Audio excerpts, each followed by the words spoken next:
Good morning everyone. आज अपन पढ़ते हैं प्रदीप्ति व्यवस्था के प्रकार। ठीक है, क्या पढ़ेंगे आज? प्रदीप्ति व्यवस्था के प्रकार।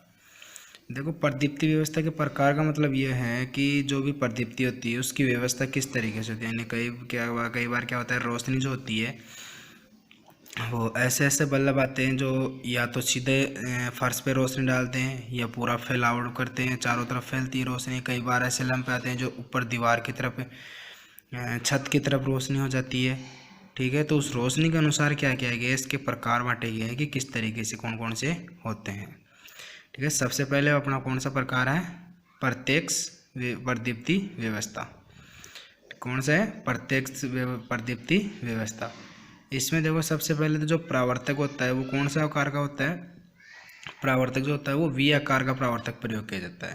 ठीक है, और इसमें क्या होता है, 90% भाग जो होता है, रोशनी जो होती है 90% रोशनी वो कहाँ नीचे की ओर डलती है फर्श की तरफ, और बाकी 10% जो होती है वो इधर उधर फैल पाती है। इस तरीके से इसकी व्यवस्था होती है इस रोशनी की। ये जो बल्ब होता है वो बनाया इस तरीका का जाता है कि इसमें 90% भाग तो नीचे की ओर पड़े, बाकी 10% भाग ही इधर उधर फैल सके, अन्य कोई किधर भी नहीं फैलना चाहिए। जो ये देखो, ये इसका आकार होता है लगभग, ये वी आकार का हो गया परावर्तक। ठीक है, ये नीचे इसकी जो भी बल्ब के लिए गैस वगैरह भरी जाती है या जो भी कोई भी रोशनी चमक के लिए जो पदार्थ लगाया जाता है वो इस तरफ लगाया जाता है। अब ये भाग क्या होता है, 90% भाग नीचे की ओर यहाँ परावर्तित करेगा, बाकी जो बचेगी 10% वो ही केवल जो भी इधर पड़ने की वजह से क्या होगा, इधर उधर केवल यहाँ तक ही फैल पाएगा। कहाँ फैल पाएगा? केवल ये बस इधर ही, ये 10% ही यहाँ फैल पाएगा, बाकी 90% भाग कहाँ पड़ेगा? नीचे की ओर पड़ता है। ठीक है, आ गया समझ में? केवल इतना सा ही होता है इसमें। प्रत्यक्ष प्रदीप्ति व्यवस्था में क्या होता है, पहले बात तो परावर्तक जो होता है वो वी आकार का प्रयोग किया जाता है। ठीक है, दूसरी चीज़ इसमें क्या होता है, प्रकाश जो होता है वो 90% भाग तो नीचे की ओर पड़ता है, 10% इधर उधर पड़ता है। ये प्रयोग कहाँ किया जाता है? घरों तथा औद्योगिक प्रतिष्ठानों में इसका प्रयोग किया जाता है। ये इसका प्रयोग लिखा है मैंने, घरों तथा औद्योगिक प्रतिष्ठानों में इसका प्रयोग किया जाता है। ठीक है, ये क्लियर? प्रत्यक्ष प्रदीप्ति व्यवस्था क्लियर है अपना। इसके बाद आता है अर्ध प्रत्यक्ष प्रदीप्ति व्यवस्था। इसी का दूसरा, केवल ये प्रत्यक्ष था यानी पूरा प्रदीप्ति था, ये इसका आधा है। ठीक है, आधा है तो 90 की बजाय क्या डलनी चाहिए, रोशनी आधी डलनी चाहिए। ठीक है, इसी तरीके से देखो, इसमें क्या होता है, 60 से 90% भाग नीचे की ओर पड़ता है रोशनी, बाकी उधर उधर फैलता है। ये इस तरीके से क्या होता है, इसके गोल थोड़ा आधा वी आकार अर्ध अर्ध है। पहले तो क्या हो रहा था, इसमें पूरा वी आकार बनाया था। अब अर्ध का मतलब हो गया, अर्ध प्रत्यक्ष में क्या होता है कि आधा वी आकार का बनाया जाता है। ठीक है तो देखो ऐसे वी लगभग, लेकिन वो क्या आधा है, राउंड।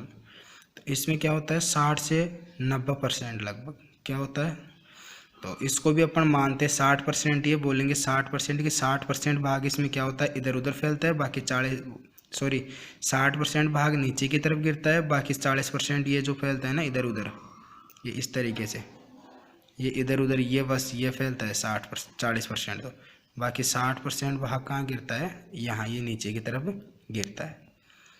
ठीक है, इस तरीके से कौन सा होता है दूसरा अपना अर्ध प्रत्यक्ष प्रदीप्ति व्यवस्था। अब आता है तीसरा मेरा कौन सा, अप्रत्यक्ष प्रदीप्ति।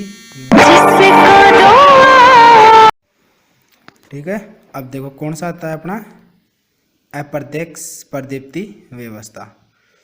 अब देखो इसमें क्या होता है, ये दूसरा प्रकार है, बिल्कुल दूसरा। ये तो पहला प्रत्यक्ष व्यवस्था था, फिर इसी का दूसरा रूप बनाया गया था अर्ध प्रत्यक्ष। अब कौन सा बनाया गया? अप्रत्यक्ष। ये कौन सा है? अप्रत्यक्ष। इसी का उल्टा होता है, इसमें क्या था, 90% नीचे गिर रहा था, 10% इधर उधर पड़ता है। इसमें क्या होता है, सबसे पहले तो देखो ये अपारदर्शी अर्धवर्ताकार प्रयोग किया जाता है। इसमें परावर्तक जो होता है वो कौन सा होता है, अपारदर्शी होता है। दूसरी चीज़ कौन सा होता है उसका, परावर्तक अर्धवर्ताकार होता है। ठीक है, अब इसमें देखो क्या होता है, कुछ नहीं है, केवल आपको समझना चाहिए कि किस तरीके से बस बता रहे हैं। ठीक है, समझने की चीज़ है, बाकी और कुछ भी नहीं है इसमें क्या होता है, देखो 90% प्रकाश को तो ऊपर छत की ओर तथा 10% इधर उधर फैलता है। इसमें क्या होता है, ये देखो परावर्तक है, इस तरीके का प्रयोग किया जाता है। इसको लगाइए इस तरीके जाता है कि इसमें क्या होता है, ये 90% भाग तो क्या गिरता है, छत की तरफ गिरता है। ये छत है, या इस छत पे डलता है रोशनी, ये 90%। तो बाकी 10% इधर उधर फैल पाती है, वो भी किधर फैल पाती है, केवल यहाँ फैल पाएगी और यहाँ लगभग फैल पाती है। इस तरीके से 10% फैलती है। और ये हमेशा ये ध्यान रखना, सजावटी कार्य के लिए अधिकतर काम में ली जाती है। ठीक है, ये कहाँ काम में ली जाती है, सजावटी कार्य के लिए। और इसमें क्या किया जाता है, जो छत होती है उस छत को एक अलग कलर, डिफरेंट कलर में किया जाता है। ऐसा नहीं है कि रंग बिरंगी छत हो, रंग बिरंगी छत नहीं रखी जाती, या तो हल्के स्लेटी रंग की सी की रखी जाती है, हल्के रंग की, या फिर प्योर सफ़ेद रंग की छत होती है, उसी में केवल इसको काम में लिया जाता है। ठीक है, अब मैंने यहाँ इसके प्रयोग लिख दिया, सिनेमा हॉल हो गया, डांसिंग हॉल हो गया, सजावटी कार्य में प्रयोग किया जाता है। इस तरीके से क्या करते हैं अपन, इसका प्रयोग करते। अब देखो चौथा आता है उसी का अप्रत्यक्ष प्रतिवृत्ति व्यवस्था। कौन सी आती है उसी की, चौथा पॉइंट आता है अर्ध अप्रत्यक्ष। अब देखो इसमें भी वर्ताकार तो वही, वो परावर्तक तो वही प्रयोग किया जाता है। इसमें अपारदर्शी अर्धवर्ताकार परावर्तक के साथ इसमें क्या किया जाता है, ऊपर की ओर कांच का ढक्कन होता है। ठीक है, इसमें क्या होता है, देखो ऊपर की ओर क्या बताया गया, कांच का परावर्तक होता है। यानी ये जो होता है इसके साथ साथ में ये क्या होता है, ऊपर की ओर कांच का परावर्तक होता है। ठीक है, ये यहाँ भी ये रोशनी पड़ रही है, ये ध्यान रखना। अब इसमें क्या होता है, वही सेम जो दूसरा था अर्ध प्रत्यक्ष था, उसी का सेम दूसरा है। 60% भाग तो कहाँ डलता है, ऊपर की ओर डलता है, बाकी 40% भाग जो होता है वो इधर उधर ये फैलता है। बाकी ज़्यादा कहाँ डलता है, ये वाला जो है वो 60% भाग डलता है। ये वाला ध्यान रखना, ये 60% है और ये लगभग 40% है। इस तरीके से क्या होता है, ये रोशनी डलती है। ठीक है, समझ जाओगे क्या होता है अर्ध प्रत्यक्ष प्रतिदीप्ति व्यवस्था में। इसमें देखो सबसे पहले तो क्या होता है, जो भी परावर्तक होता है वो प्रयोग वही किया जाता है, अपारदर्शी अर्धवर्ताकारी कहते हैं। लेकिन इसके साथ में क्या होता है, इसके ऊपर की ओर कांच का ढक्कन लगा दिया जाता है। जो ये इसकी वजह से क्या होता है, 60% भाग तो ऊपर की ओर छत की ओर प्रवाहित हो पाता है, बाकी जो भी बचता है 40% वो इधर उधर फैलता है। ठीक है, अब इसके बाद आती है सामान्य प्रदीप्ति व्यवस्था, जो अधिकतर अपन काम में लेते हैं, जो बल्ब वगैरह अपन काम में लेते हैं वो होता है अपना सजावट सामान्य प्रदीप्ति व्यवस्था में।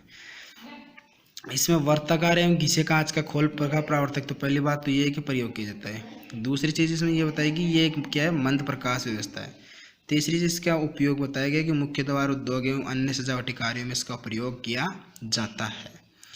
यानी ये क्या होता है, एक सामान्य व्यवस्था, सामान्य प्रकाश होता है जिसको अपन अधिकतर कहीं पे भी काम में ले सकते हैं। रोशनी के लिए काम में ले जाते हैं, जहाँ अपन को देखने की रोशनी की ज़रूरत होती है वहीं पे इसको काम में लिया जाता है। इस तरीके से क्या करते हैं अपन, इसको काम में लेते हैं। ठीक है, कर लोगे, आ गया समझ में, मेरे हिसाब से आ गया होगा समझ में। इसमें कोई दोहराई वाली कोई बात नहीं है, आराम से समझने वाली बात है। तो कोई ज़्यादा ये हार्ड भी नहीं है, इसमें केवल आपको पता इतना सा रखना है कि जो भी प्रदीप्ति व्यवस्था है सबसे पहले तो उसके नाम पता होना चाहिए, कि आपको कौन कौन से नाम से पता हो जाना चाहिए कि कहाँ रोशनी की गिरेगी, कितनी % डलनी चाहिए। ठीक है, इस तरीके से क्या होता है, इसको काम में लिया जाता है। अब जैसे अपन देखते हैं कि जो भी नाम से पता इस तरीके से लगाया जाता है कि जैसे मान के चलो मेरे पास आ गया अर्ध अप्रत्यक्ष प्रतिदीप्ति व्यवस्था, जो अभी जस्ट मैंने आपको बताया है, ये रहा ऊपर क्या है, अर्ध अप्रत्यक्ष प्रतिदीप्ति व्यवस्था। जैसा कि इसमें बताया कि इसमें क्या होता है, अपारदर्शी अर्धवर्ताकार होता है परावर्तक तो, लेकिन इसी के साथ साथ इसमें क्या कर दिया जाता है, खोल के रूप में कांच का ढक्कन लगा दिया जाता है। ठीक है, और इसमें क्या होता है, वही 60% भाग इधर उधर फैल नीचे की ओर ऊपर की ओर डलता है, सॉरी छत पे ऊपर की ओर डलता है, बाकी 40% नीचे की ओर डलता है, सॉरी इधर उधर फैलता है, नीचे की ओर नहीं डलता। ठीक है, इसी प्रकार जैसे अप्रत्यक्ष प्रतिदीप्ति व्यवस्था बताया था, अप्रत्यक्ष प्रतिदीप्ति व्यवस्था में क्या होता है, 90% ऊपर की ओर 10% इधर उधर फैलता है। इसी प्रकार अर्ध प्रत्यक्ष विधि आई थी, प्रत्यक्ष विधि में सेम इसी का था, उल्टा कर दो इसी बल्ब को, कि उल्टा करने पर क्या होगा, 60% भाग नीचे की ओर डलेगा, 40% इधर उधर फैलता है। ठीक है, इसी प्रकार क्या था मेरा प्रत्यक्ष प्रतिदीप्ति व्यवस्था, प्रत्यक्ष प्रतिदीप्ति व्यवस्था में क्या था, सेम इसी का क्या होता है, इसी उसी का उल्टा होता है। क्या होता है उसमें कि जो भी अपना 90% भाग रोशनी होती है वो तो कहाँ डलती है, नीचे की ओर डलती है, 10% इधर उधर फैल पाती है। इसमें क्या होता है, पूरी की पूरी रोशनी चारों तरफ फैल पाती है सामान्य प्रदीप्ति व्यवस्था में। ये ध्यान रखना, सामान्य प्रदीप्ति व्यवस्था में क्या होता है, ये गोल होता है, वर्ताकार के रूप में प्रयोग किया जाता है। तो इसमें क्या होता है, पूरी की पूरी रोशनी कहाँ डलती है, नीचे की ओर डलती है।